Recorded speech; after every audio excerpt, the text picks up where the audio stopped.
यहाँ पे एक चीज़ और जानना है, देखिए यहाँ पे क्या लिखे कि the phenomena of diffusion tell us that the particle of matter are constantly moving. Constantly moving कहने का मतलब क्या है कि जो डिफ्यूजन की घटना है, जो डिफ्यूज होता है कोई मतलब मैटर, तो डिफ्यूजन की जो घटना है वो हमको क्या बताता है, वो बताता है कि कोई मैटर जो है उसका पार्टिकल किस तरह से मूव कर रहा है, फ्रीक्वेंटली मूव कर रहा है कि कॉन्स्टेंटली मूव कर रहा है। जैसे हम बताए थे ना अगरबत्ती वाला एग्जांपल, कि मान लीजिए उस कमरे में अगरबत्ती जल रहा है तो इस कमरे तक भी मतलब ये क्या उसका सुगंध जो है पहुंच जा रहा है, कैसे, और वो पहुंच रहा है कॉन्स्टेंटली।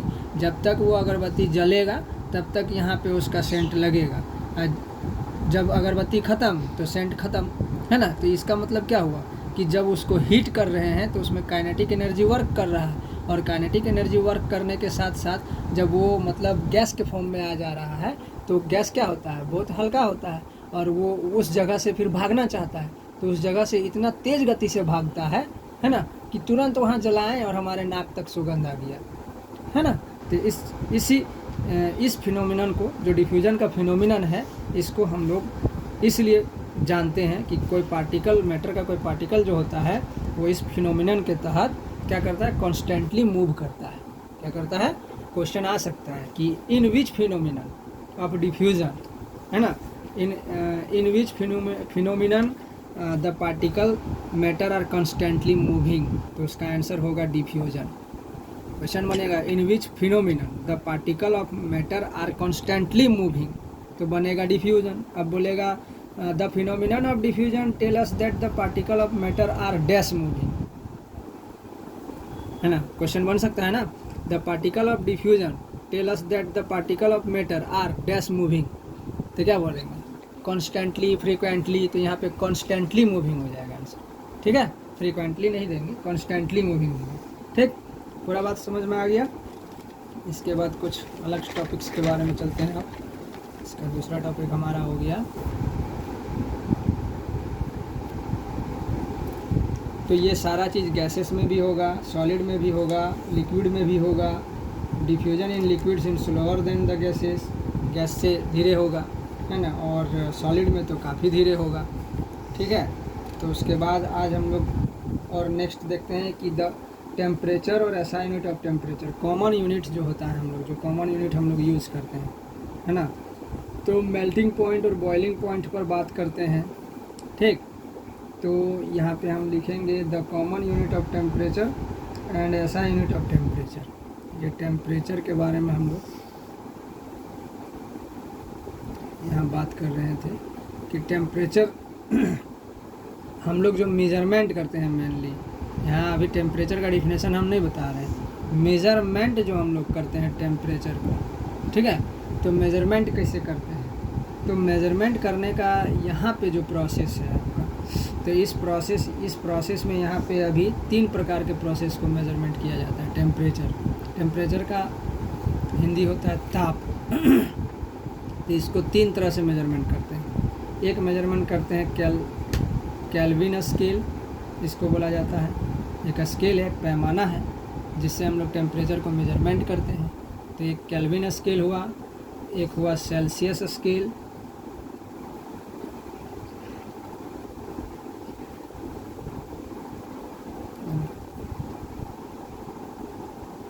एक होता है फ़ारेनहाइट स्केल। तो एक होता है केल्विन स्केल, एक सेल्सियस स्केल, एक फ़ारेनहाइट स्केल। केल्विन स्केल को के लिखते हैं, फ़ारेनहाइट स्केल को डिग्री सी लिखते हैं, और सेल्सियस स्केल को डिग्री सी लिखते हैं, और फ़ारेनहाइट स्केल को डिग्री एफ लिखते हैं। इसको इस तरह मेज़रमेंट किया जाता है। केल्विन स्केल को के से, कैपिटल के से, इसको सी से, और फ़ारेनहाइट स्केल को कैपिटल एफ से मेज़रमेंट किया जाता है, ठीक है। तो अब यहाँ पे हम लोग बंद कर, देखिए, तो हम बता रहे थे कि टेम्परेचर के बारे में। तो टेम्परेचर को मेज़रमेंट हम लोग 3 तरह से कर सकते हैं, केल्विन स्केल, सेल्सियस स्केल और फ़ारेनहाइट स्केल। अच्छा, इससे पहले जानने से पहले हम लोग ये जान लेंगे कि टेम्परेचर क्या होता है, ठीक। तब हम समझ पाएंगे कि मेज़रमेंट करना क्या है। तो टेम्परेचर होता क्या है, तो देखिए टेम्परेचर का हमने यहाँ क्या बनाया है कि it is the measure of the average heat और थर्मल एनर्जी, मतलब इन ए सब्सटेंस। तो यहाँ पे क्या कहा जा रहा है कि it is the measure of average heat. Average heat क्या होता है कि किसी भी पार्टिकल का, कोई भी मैटर है ना, उसका या उसके पार्टिकल का कितना हॉटनेस और कितना कोल्डनेस है, उसका टेम्परेचर कितना हॉटनेस है, अगर वो टेम्परेचर उसका मान लीजिए अगर हीट है तो कितना हीट है कोई भी मैटर का, अगर ठंडा है तो कितना ठंडा है। तो इस विषय में जब हम बात करेंगे तो उसको एवरेज हीट बोला जाता है। तो यहाँ पे टेम्परेचर यही मेजर करता है। टेम्परेचर जो एक प्रकार का मेजरमेंट है जो हमारे बॉडी का या किसी पार्टिकल के बॉडी का या किसी के हीट। तो हम बात कर रहे थे कि एवरेज हीट का, तो कोई भी मैटर है उस मैटर का कितना हॉटनेस और कितना कोल्डनेस है ये मेज़र करता है, तो उसको हम लोग टेम्परेचर बोलेंगे। समझ गए। और ये 3 तरह से मेजरमेंट होता है, कोई भी पार्टिकल का, कोई भी थिंग्स का, कोई भी बॉडी का। केल्विन स्केल में, सेल्सियस स्केल में और फ़ारेनहाइट स्केल में। फ़ारेनहाइट स्केल में यहाँ देखिए FAHRENHEIT होता है, ठीक है। यहाँ गलती से हम ऐसा लिख दिए थे। तो ये हो गया आपका 3 तरह से हम मेजरमेंट करेंगे टेम्परेचर का। अब यहाँ पे जैसे एवरेज हीट समझा दिए कि टेम्परेचर समझा दिए। अब यहाँ पे आगे देखिए मेल्टिंग पॉइंट क्या होता है, इसको जानना ज़रूरी है। तो the exact temperature at which a substance transitions from a solid to a liquid state, मतलब कोई सॉलिड है उसको लिक्विड स्टेट लाने में, है ना, टेम्परेचर हम जो देते हैं तो उसको उस मैटर का मेल्टिंग पॉइंट कहा जाता है। मान लीजिए कि मान लीजिए गुड़ है, अब गुड़ को हम गर्म कर रहे हैं, हीट कर रहे हैं थोड़ा सा पानी डाल के, है ना, तो वो क्या बनेगा, वो जो सॉलिड है वो लिक्विड फॉर्म में आएगा।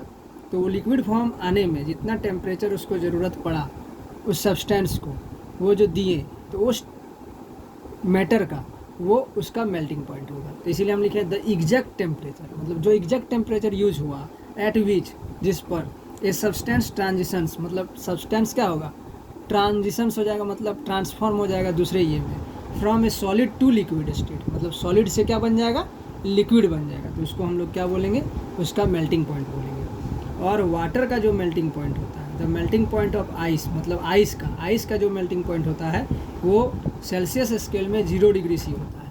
मतलब अगर हम पानी को 0 डिग्री सी पर ले जाते हैं तो वो आइस बन जाता है, ये याद रखिएगा, ठीक है। पानी को अगर हम फ्रीज में ले जाते हैं तो क्या होता है, आइस बन जाता है कि नहीं, तो वो 0 डिग्री सी फ्रीज के अंदर वो मतलब टेम्परेचर हो जाता है, इसलिए वो आइस बन जाता है। अब मेल्टिंग पॉइंट के अनुसार फिर नेक्स्ट देखेंगे बॉइलिंग पॉइंट। तो बॉइलिंग पॉइंट क्या होगा वो भी देख लेंगे, बहुत इंपॉर्टेंट चीज़ है ये बॉइलिंग पॉइंट। तो बॉइलिंग पॉइंट क्या होता है कि the temperature at which a liquid transition into gas. अब जो लिक्विड जो है वो ट्रांजिशन हो जाएगा किस में, गैस में, जो लिक्विड फॉर्म है। जैसे अगर हम पानी है, पानी को गर्म करेंगे, हीट करेंगे तो क्या हो जाएगा, वो वाष्प बनेगा, वेपर बनेगा, तो वो डायरेक्टली क्या हो जाएगा, वेपर के फॉर्म में आ जाएगा। तो उस फॉर्म को हम लोग बोलेंगे बॉइलिंग पॉइंट, है ना। तो जिस टेम्परेचर से हम किसी थिंग्स को, जो टेम्परेचर के अनुसार वो लिक्विड फॉर्म से डायरेक्ट जो है गैस के फॉर्म में बदल जाता है, तो उस प्रोसेस को, जिस प्रोसेस से ऐसा होता है उस प्रोसेस को हम लोग बॉइलिंग पॉइंट बोलते हैं, ठीक है। और ये अकर होता है when it's internal vapour pressure equals the surrounding atmospheric pressure. ये कब अकर होगा, जब इंटरनल वेपर जो है प्रेशर जो है इक्वल रहेगा और सराउंडिंग के एटमॉस्फेयर प्रेशर जो है उसके इक्वल रहेगा, तब ये घटना घटेगा, है ना। तो the boiling point of water क्या होता है, the boiling point of water on Celsius scale, Celsius scale पर पानी का जो बॉइलिंग पॉइंट होगा वो 100 डिग्री सी होगा। कहने का मतलब क्या हुआ, तो पानी जो है गर्म होगा कब, पानी पूरी तरह से खोलने लगेगा कब, जब उसमें हम लोग 100 डिग्री सेल्सियस स्केल या 100 डिग्री सेंटीग्रेड बोलो उतना टेम्परेचर देंगे तब पानी खोलने लगेगा। समझ गए। तो पानी खोलता कितना में है, 100 डिग्री सी में, और पानी फ्रीजिंग कब होता है, 0 डिग्री सी में, ठीक है। चलिए रुक जाइए। तो अब इससे रिलेटेड जो क्वेश्चन है, जो प्रॉब्लम है, जैसे केल्विन स्केल को हम लोग सेल्सियस स्केल में कैसे बदलेंगे, सेल्सियस स्केल को फ़ारेनहाइट में कैसे चेंज करेंगे, तो इससे रिलेटेड जो भी प्रॉब्लम होगा इसके लिए नेक्स्ट वीडियो देखिए।